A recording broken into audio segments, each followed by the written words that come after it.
Thanks, Carese, for joining us today. I love sitting down and talking with you about like all the changes and just kind of the general update, because I know that you know everything and you're able to package it up for everyone in terms in which they understand. And I know my buyers that I flick your way love working with you, and you're just a wealth of knowledge for them to have as their resource. So just recently, I know that you kind of expanded into also Arizona. And so that's a market that I've recently kind of chosen to get involved in. And so it's nice that I have you also now as in my back pocket as a resource down here, and we can work together with clients who are actually in both markets, right? So you have established relationships already with them in Seattle, and they kind of are crossing over. And I think we just had a client friend colleague close on a home yesterday that you helped her with too. So that's great. But I think today we're just going to kind of chit chat about where things are at. And maybe we start with kind of from your perspective on the lending side of things, how things are going and where we're at. Oh my gosh. Well, thanks so much for having me. I absolutely always love working with you and your team and coming on and chatting with you. And I'm super excited to get to expand into Arizona with you too. And like every year we start the year going, you know what? We just don't know what's going to be ahead of us. And we're already seeing new opportunities and challenges that are presenting themselves. But the great news is there's still a lot of really great news out there for home buyers and sellers. So yeah, I'm excited to dive into it. I think, with this year, I think the big headline this year, as we go into it, that's going to be very familiar with buyers is they're hearing rates are rising. Yep. And the reality is, yes, they are. They are going up. We've got inflation in our economy. They've kind of been talking about that for, a couple of years. Essentially, when the pandemic hit, everything had to close down, and it caused a host of, different issues that came up. The Federal Reserve really was in a position where they had to come in and fill a hole that was created. And it was really necessary for them to keep rates artificially low. And so really, for the last 2 years, mortgage rates have been artificially held low for the purpose of really keeping that economy moving. And it's caught up with us is what's happened. And so you're seeing inflation, and the only way to really combat inflation is to either the Fed has a couple tools. They can raise interest rates. And the whole point of it is it slows things down a little bit because right now there's too much money chasing too few goods. That's the most basic definition of inflation. Okay. They've got to get that more in line. The other option they can do is they can do what's called tapering, which just simply means that they don't buy as many mortgage-backed securities. The United States is the number one purchaser of mortgage-backed securities. Yep. And when they stop buying them, that's going to cause interest rates to go up. Now, they've gone up pretty quick this year. I don't anticipate they'll stay on that trajectory. I think we will continue to see them go up probably over the next 18 months in all reality. And at some point, that will slow down the level of appreciation that we're seeing in home prices, which is what the point is. Instead of having 30 offers on a home, they're trying to kind of slow it down to maybe there's only 10, maybe there's only 15. Yep.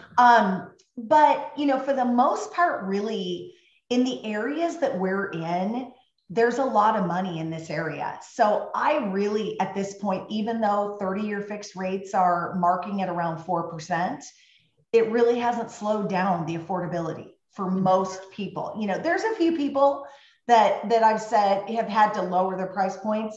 For the most part, it hasn't even really affected. And I kind of don't think it will start to really affect people till you hit about 4.5%. Yep. Yeah, I think that, and also it's the area, it's the buyer demographic. Like you said, there's probably certain buyers that, yes, the rates are a little bit more impactful because they're kind of on that borderline between maybe different products or whatnot.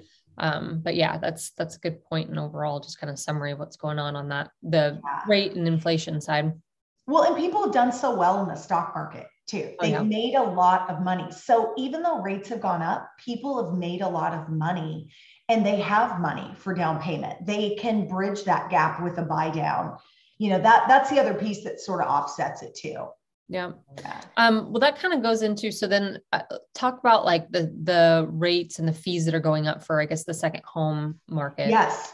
Yeah. So that's really probably one of the biggest change that's happened. So last year, a lot of people might have remembered where Fannie Mae, Freddie Mac, which are the two largest mortgage purchasers in the United States. So they kind of set the guidelines and the pricing standards for conforming loan amounts, which across the nation now for 2022, the nationwide conforming loan limit is 647,200, which is crazy. And if you're in a higher cost market like Seattle, King, Pierce, Snohomish County, you can actually go all the way up to 891,250. Okay. But the point is they kind of set the standards, and even the jumbo lenders and what we call portfolio, they even follow a lot of the Fannie Mae guidelines as Q. But really last year, they kind of started into this where they were seeing first-time home buyership fall off.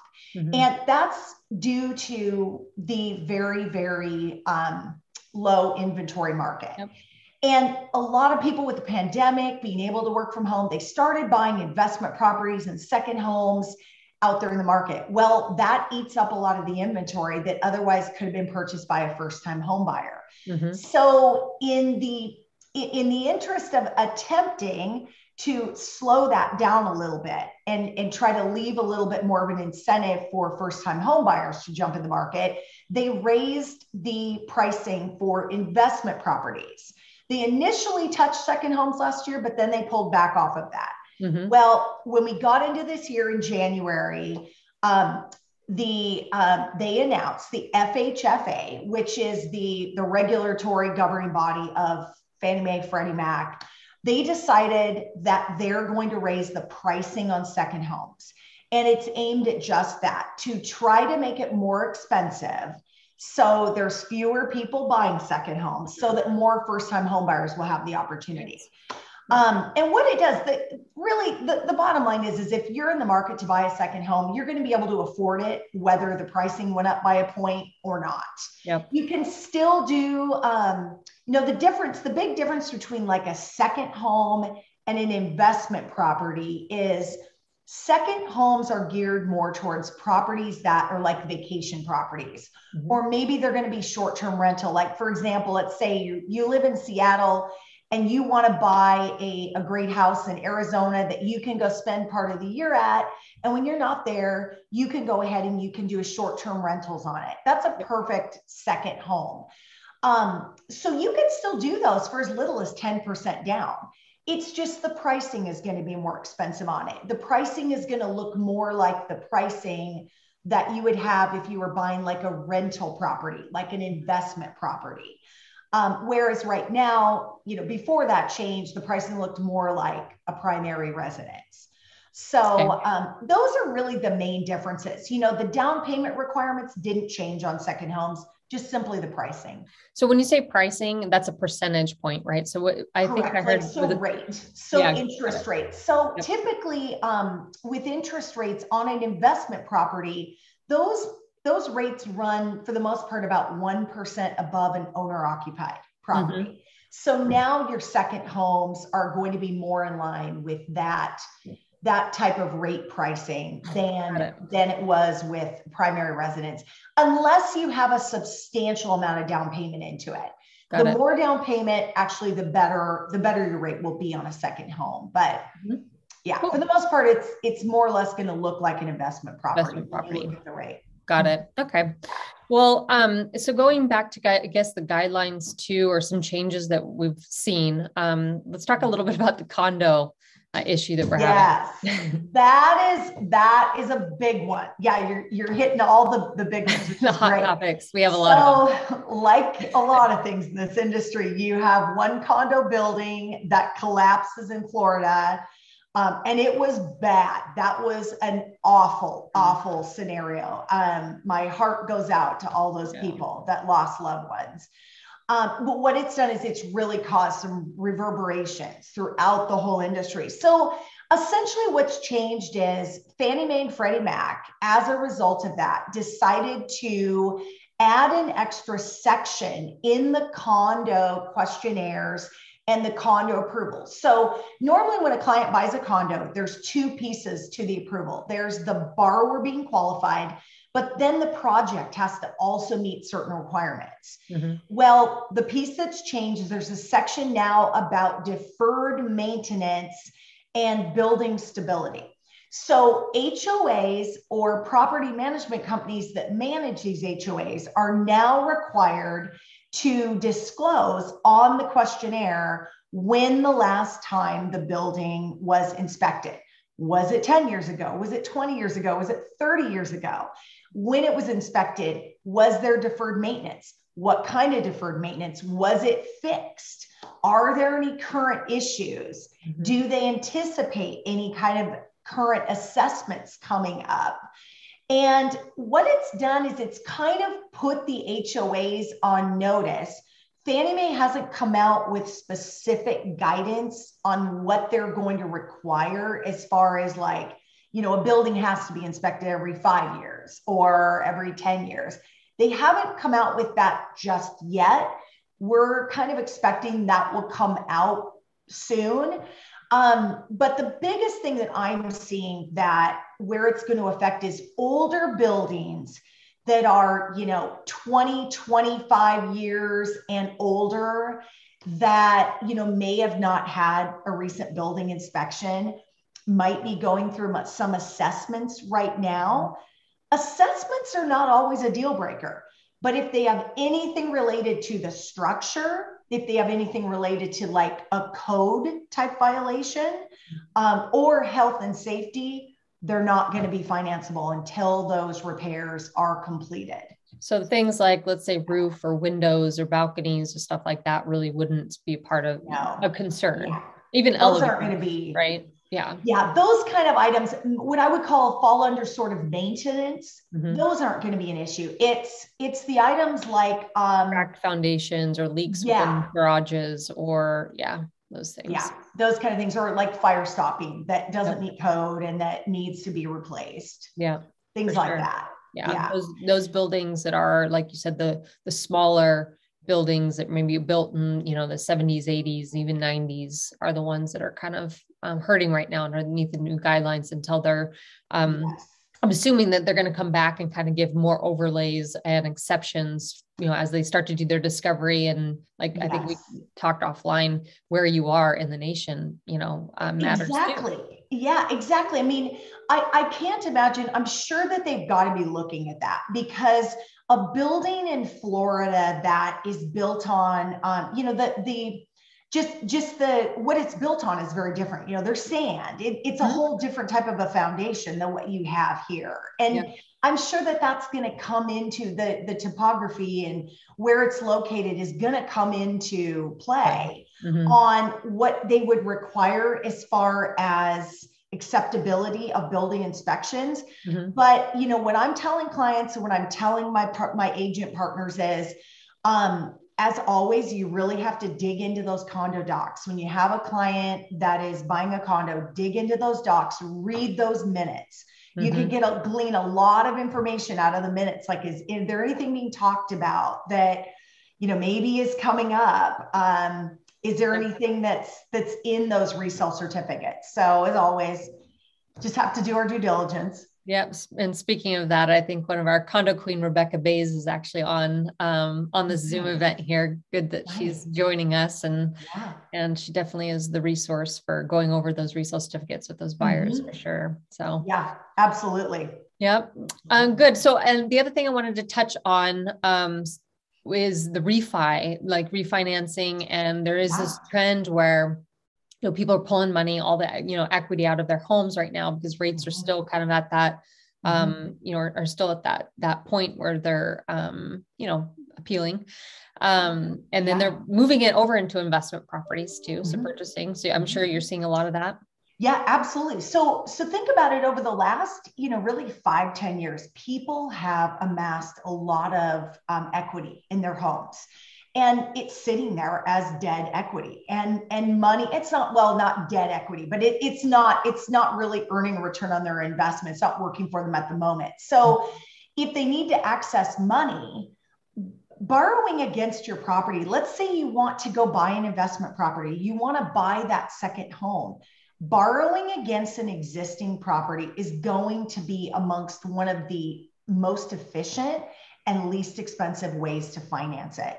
So people will do cash out refinances, pull some money out of that and put it into, a very secure investment where they've got the funds there ready to go when that property comes along that they want to put that offer in on. Some markets that are really competitive where they need to be a cash offer, it allows them to make that cash offer, or at least use that money for a down payment and or renovations that they want to make on the home.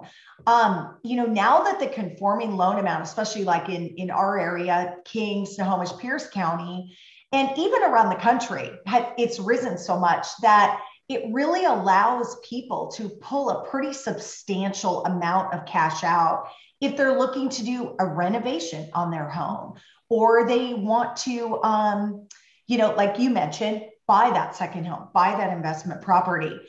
Even with rates having gone up, they are still historically low. If you look at the charts going back 30 years, and it's by far the least expensive way to go about, financing that piece for sure. Is the process pretty much, is it similar to a refi, and like with the underwriters, or what's the percentage that you can pull out?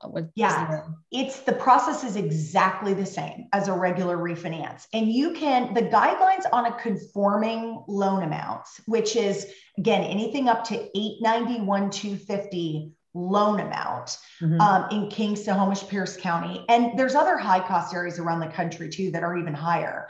You can borrow up to 80% of whatever the appraised value comes in at, up to that high balance conforming loan limit. So it really gives a lot of leeway. And in many cases, we can also set up an equity line of credit after that refinance closes, where we can get you another 10% availability of equity to pull from as well. So in a combination, you could really borrow up to about 90% against the home. Yeah. Are there any risk factors that, just looking at, a lot of people doing this all at once, and if we do have, our market kind of balances out a little bit more, are there any risk factors that you're thinking of or thinking ahead? Yeah, I think in all cases, it's really important that we're sitting down and listening to our clients and talking them through their financials and advising them.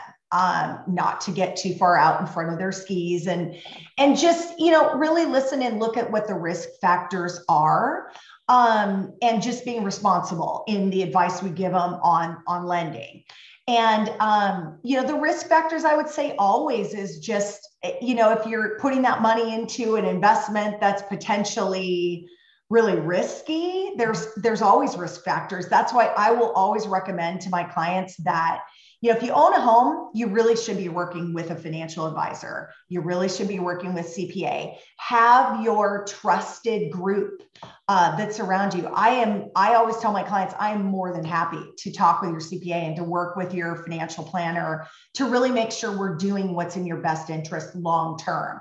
So I think that's important, that they just understand that, what the pros and cons are of doing that. Yep, I agree.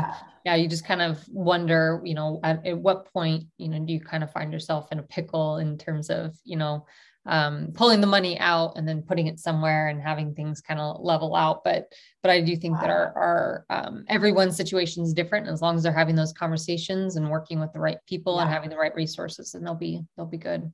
Yeah, absolutely.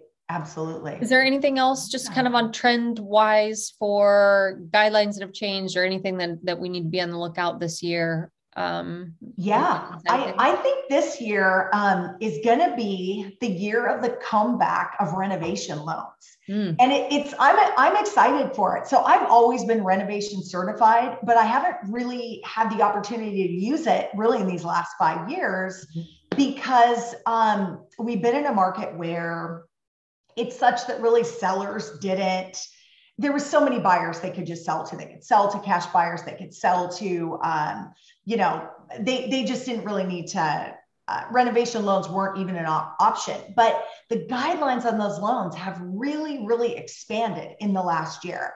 And so, like, as a highlight, what it will allow people to do is, as we're scratching for inventory, I think where it's going to become relevant is, you've got sellers that agents talk to sellers all the time that say, well, you know, yeah, I'd love to sell my house, but I need to do all this work. I have all this deferred maintenance. I really don't have the money to do this work on my house, or I don't want to have to do it. I don't know, you know, where I'm going to go if I sell. So, you know, the thing is, those properties, maybe they're not as likely to list. And if they understood that, hey, a buyer could come in, buy your house as is, go out and get a bid from a contractor, roll in the cost of those renovations into the purchase, and it closes as one transaction. Seller gets cashed out, and then the buyer gets the money for, you know, to be able to have their builder go in, make those renovations. Yeah, it's a little bit longer close. It's going to take probably 45, 60 days. Yep. But if you have a seller in that scenario, they're probably going to be willing to work with that buyer. Yeah. Now, I will say it is limited up to the conforming loan limit of 891, 250. So it's likely not going to be relevant for a house that is in a really high cost area. Yep. But there's plenty of markets around us that have expanded where those loan amounts are very, very doable. The other option too is, like, let's say you have a client that goes and buys a house that's a fixer, but they're able to close on it initially as a regular property. But they're like, wow, I only have 5% down, and I wouldn't want to buy this house unless I could finance in 100,000 of renovations. Yeah. We can turn around after closing and do the renovation loan as a refinance. So that really gives people that opportunity to get in the market with their 5% down and go ahead and roll in the renovations. How long is that time frame in which you could start that? Is it like a 60-day time frame, or is it immediately? There isn't even a time frame. They can start it right away. Yeah. Right. And the loan amount for it's going to be based on the as completed value. So yeah, it gives a lot of flexibility. And I think, like, the more this is going to be the year, I think, that we're really going to start to see that take hold, because people are getting creative about finding inventory.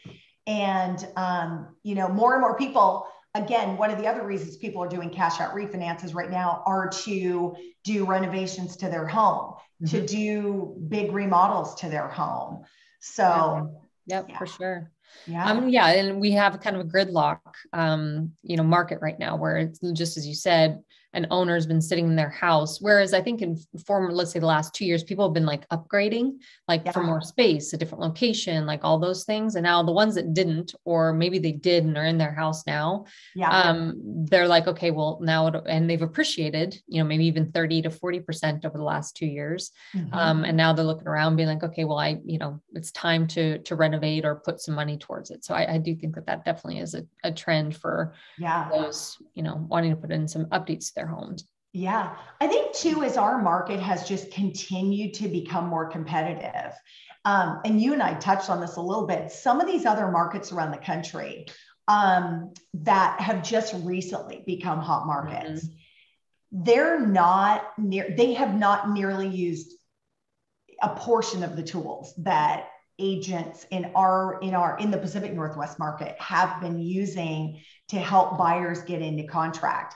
One really effective tool I have seen starting to be used that is taking hold and really working is, you know, a lot of times agents will say, well, yeah, there's no inventory. Nobody wants to put their house on the market because they're worried about not being able to find a place to move into. They don't know where they're going to go. Well, here's the thing. If the buyer, let's say a seller lists their house and they sell it, they get it under contract, the buyer can really offer a longer than 60-day rent back to that seller, as long as they're financing that home, that purchase as an investment property.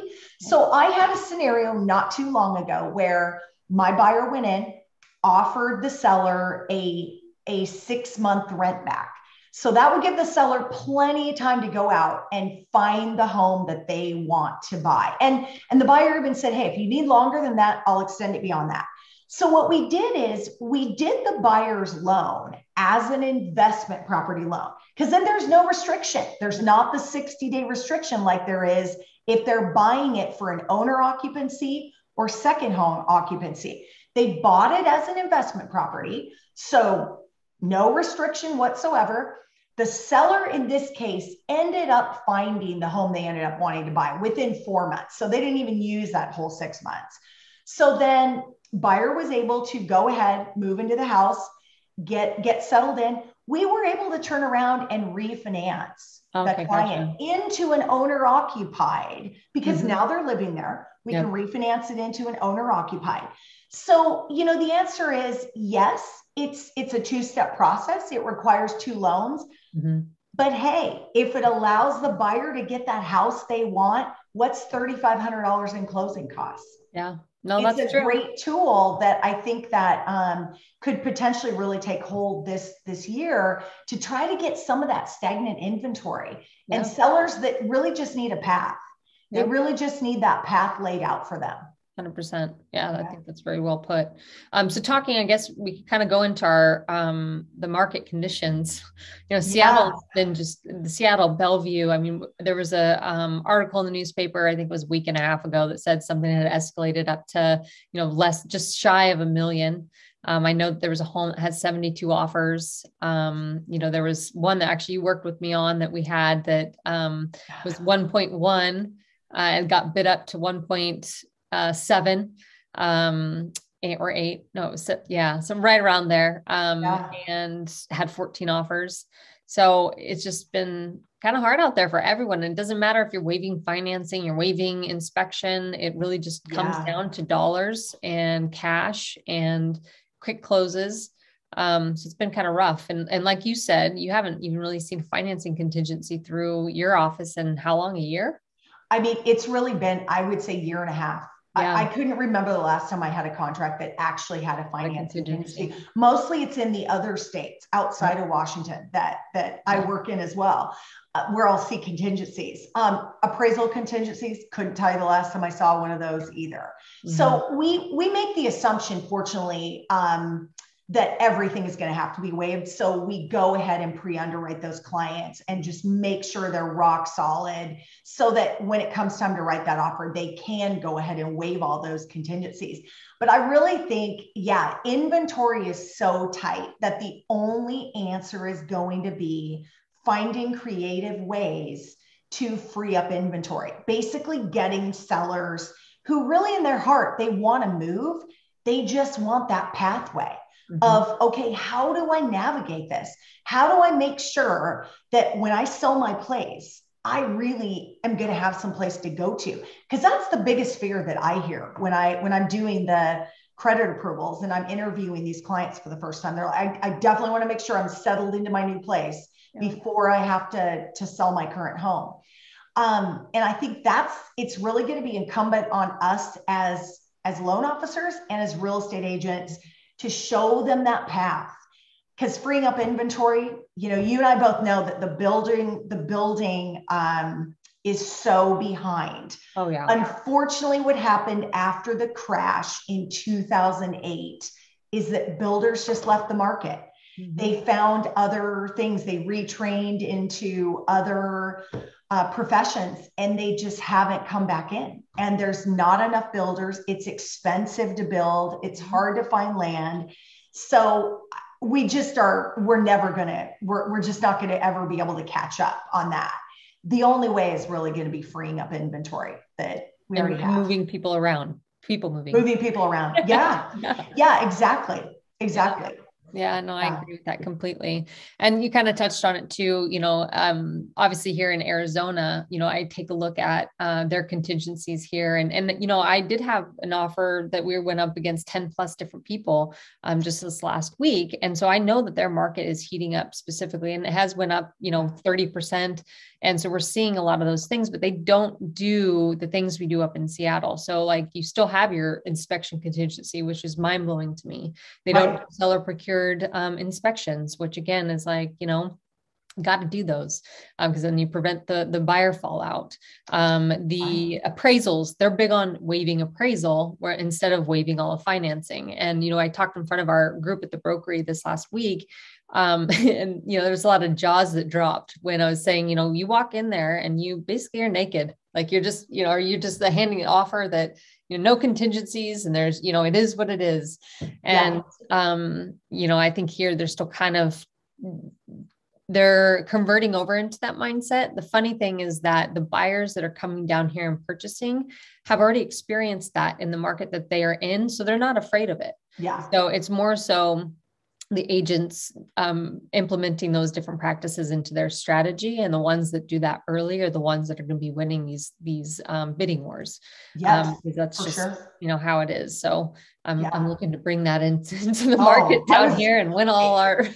Absolutely. I mean, you have a big advantage going in there because like I've been amazed like you in just different states that I close in Florida, Texas, Arizona. I mean, Montana, those markets that are kind of recently hot versus us that have been hot for 8 years. Mm-hmm. And it's crazy when the agents will say, well, is it okay? Can I waive financing? And I said, absolutely. We automatically assume you're going to have to. And so it's just starting to take hold in some of those markets. Yeah. And I don't know that the lenders have caught on down here even to put the effort into doing the upfront underwriting. And so I think that in that side of things, that'll kind of start to change too. They'll have to ramp up and do it. It's a whole ramp up process. I mean, and not all companies are going to be in the position to where they'll have the resources or they can devote the resources. I mean, we've long known for years, like banks and credit unions, they're never going to put the money into those resources because they have such a big fallout. They just don't have a very good capture rate anyway. Some companies are going to be able to ramp up and do that pre-underwriting and some are not. But I think we are going to see that trend shift in those other markets for sure. We're already versed in it, but I don't think the competitiveness of this market is changing anytime soon. No, I don't think so either. And especially as you kind of sprawl out and go to other markets that are just kind of getting their boom time. Are you seeing any other differences specifically between Arizona and Washington on the lending side? Well, I think, the great news is with people being able to work remote or have the flexibility, you're seeing people make different decisions. Like the thing I've noticed this year is the condos have become a lot more, the condo market's heating up. It's been pretty flat for the last year and a half or so. Yep. In the last couple months, I have really noticed more and more people buying condos, which is great. Like I love condos. Mm-hmm. And I think that's just a fantastic way, especially for first-time home buyers, to get into the market and start to build appreciation. It's also, I've seen a lot of people say, well, okay, I'm going to have Seattle be, I'm going to have a place to live here. Maybe I'm going to buy a condo. But then I'm going to go to Arizona and have my main house because my home, I can buy such a bigger home, for what I can get in Arizona for $1 million is the equivalent, what would cost me 2 million in Seattle. So I'm starting to see a little bit of a flip where people will say, well, I'll downsize to a condo in Seattle, and then I'll go buy in Florida or I'll go buy in Arizona. Arizona is such an easy flight. Alaska Airlines has multiple direct flights every day. It's so easy that Arizona's natural because, and your money just goes so much further down there. So I would say the Arizona business has increased like tenfold just in the last year and a half. And I think it's going to continue. Yep, I agree. I mean, it Yes. just feels like there's so many people talking about it. And even in our all different age groups, let's say, because traditionally I think Arizona was more so retirees and like people. So you Yeah. never snowbirds, as we used to call them. But now it's like, no, it's Right. actually people, let's say in their late 30s, early 40s. Maybe they Mhm. have kids, maybe they don't. And they're jumping into the market, using it, using it for a certain period of the year and then renting it out Yeah. when they're not there and going back up to Seattle. And like you said, the Yeah. accessibility is awesome. I mean, to Totally. have so many flights, yes, you said Alaska has like 6 or 7 flights a day. That's only Alaska. I mean, there's other Oh, carriers that yeah. so you could literally, Yeah. and it's pretty reasonable unless you get it on a weekend that there's the open or some Yeah. sort of Like the event here, Phoenix then it kind of Open. Yes. skyrockets. But Yes. Well, but and it's reasonable. even Payne Field, like Payne Field Yes. flies Yeah. directly down there. I mean, Yep. Bellingham flies directly down there. So really, anybody that's at all in this corridor, Yep. it's so super accessible. And wow, I mean, what you get for your money in that Mhm. market is Well, incredible. and there's something for everyone here too. So that's important. As I kind of observe both markets, I look at, how we're very landlocked and very dense and like are running out of land. And we have a certain Yeah. amount of housing in certain areas. Here, there's something for everyone. And it is very sprawling. Maricopa County is like the 5th largest county in the entire states, right? Mhm. So there's so many people here and so many different agendas and there's just Yeah, something for everyone. So, if definitely. you want to be in Paradise Valley, and you're spending 2 million on a gorgeous home that feels like the desert, but you're still connected to Phoenix and Scottsdale, or if you want, that Airbnb property near, Old Town, Scottsdale, or even Old Town Phoenix or historic districts in Yeah. Phoenix.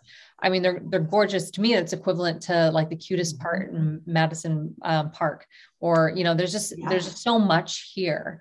And so really any buyer from the Pacific Northwest who is looking for something either specific or having no clue, it's worth exploring and looking at what the options are, because there is something for you down here in every price range. Well, and then great news is there's room to expand down there too. There's land. Yep. So although the prices are all going up, they're not going to go up as crazy as they've been going up here, which Mm-hmm. is a good thing. So that's going to allow it to be more affordable for more people for a longer period of time, Yep. because they have that ability to expand and grow and build. Mm-hmm. So Yep, I yeah, agree. So move like to put your investment hat on. yeah, I am pushing, clients this way. If you're looking purely at dollars, investments, and if you're able to, whether the work from home impacts where you're spending your time, or if you're just purely looking at parking your money somewhere, that this is just, I feel like there's a more longevity in the appreciation, yeah. and maybe less risk in terms of how much money you're putting down anyway, like towards the Right. investment initially. Well, So, the other thing too we're seeing is as COVID is transitioning out on the rent moratorium. So mhm. where they have those caps on the rents, you're seeing landlords raise rents now because Yep. they haven't been able to, and that's getting the attention of a lot of buyers, and that's nationwide. Mhm. So especially in a market like Arizona, where the cost of the rent is going to even be closer to what the cost would be to just have a Well, mortgage. yep. That's also another great way to encourage those buyers. Like, look, as your rent goes up, you could effectively just buy a house and then you don't have to worry about that in the future. Yeah, I think So they said Phoenix rental rates went up 26% year over year. So it is at that cusp where it does make more sense to purchase than it does rent. I know all of our rents in Seattle have went up year over year. And now we're also dealing with the 6 month notice period that we have to give, tenants for any rental increase yeah, in the city limits. yeah. So, I think that we've had a lot of landlords decide they want to sell their property this year because of those Mhm. things, Mhm. which does not help our affordability or our supply for the rental housing whatsoever. No, It's very yeah, counterproductive or yeah, counterproductive. yeah, So yeah, we'll just kind of see how, but the condos in general, I do think in all markets everywhere yeah. going up. I think it was 20% in downtown Seattle. We've noticed here, and I don't have the percentage on me, but definitely there's been a difference of, dramatic difference between the condos that are coming on the market now than what they were a year ago. Yeah. Oh, for sure. For sure. Yeah. It's great. It's great to see that market really come back, because it's fantastic. Condos are awesome. Like, and for, I mean, anybody, but especially it helps first-time home buyers to really get into that market, which we want. We want those first-time home buyers jumping in the market. That's really what keeps the economy going. Yeah, for sure. Good. Well, we touched on a lot. Can you just summarize what states you're licensed in? So I am licensed in Washington, Oregon, California, Arizona, Texas, Florida, and Montana. Okay. So basically the entire West Coast. Now, the nice thing is at Caliber, I can originate in all 50 states. The states that I personally hold a license in, I can personally do the loan. If it's a state that I don't personally hold a license in, I just partner with my colleague at Caliber that has that particular state. So I can really help anybody nationwide. But the reason why I added those extra states a few years back was I kept having clients that continue to act, and that helps me see where the trend is going. And it's been great going into those markets. Like what you were saying too, for investors, it really pencils out well in states like Arizona and Texas, for investors. And, for the landlords that are selling their properties in Seattle, it's a great opportunity to go down to Arizona and buy an investment property. And, like if they're trying to do 1031 exchanges, you can do that. You can sell your property in Seattle and buy another one in Arizona, do your 1031 exchange. And likely it's going to cash flow better than it would if it was in Seattle. So, No, I agree with that.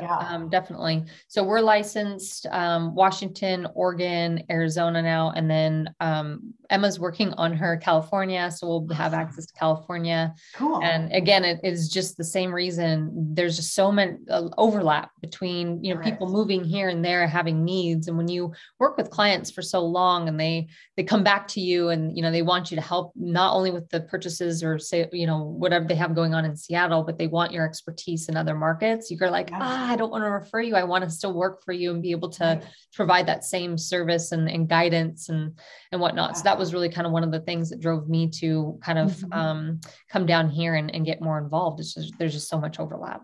Yeah. Oh, definitely. And I think there's going to be even more. Yep. Yeah. It'll continue. Well, exciting. Good stuff. It was a good start to the year thus far, and really excited for 2022. And I know we have some changes, on all levels, just with our markets and the lending side and everything. But I think at the end of the day, it's all good. And it's, there are changes that need to happen because of what in response to what the economy is doing. It's not, anything else other than that. So, I agree. Yeah. Good. Well, thank you. Is there anything else that I think we've touched on everything we planned to? Not anything I can think of at this point, but I will of course keep you updated as always on, as I think too, we're going to get some more info out on the condos in the coming months. We'll get some more guidance from Fannie Mae, Freddie Mac, and I'll of course keep you posted as I get that info. So, but all right. Let's have a good 2022. Absolutely. Well, thanks everyone for joining. We're going to post Carese's contact information. And of course, if you have any questions about any of this, reach out to either of us. Carese, it's always a pleasure. And I hope you have a great weekend. You too. Enjoy. All right. We'll see you later. All right. You too. Bye-bye. Bye, everyone.